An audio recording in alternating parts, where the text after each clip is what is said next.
Good day to you. Today, I'm going to walk you through exactly how to create a brand new account on ChatGPT so you can start using AI right away.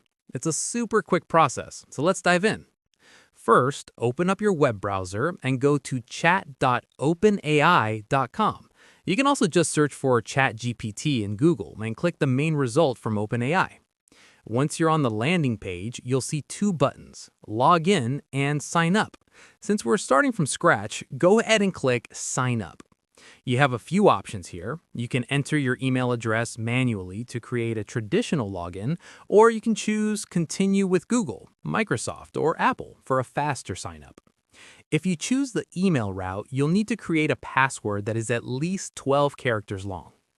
After you click Continue, check your inbox. OpenAI will send you a verification email. Open that email and click the Verify Email Address button. This will take you back to the browser to finish up. Next, it will ask for a few personal details, usually just your full name and your birthday. Enter those in and click Agree. Depending on your region or the current security requirements, you might also be asked to verify a phone number. If that screen pops up, just select your country code, type in your mobile number, and enter the code they text you. Once that is done, you are in. You'll see the main chat interface with a text box at the bottom. You can now type hello or ask your first question, and that is literally all it takes to get started.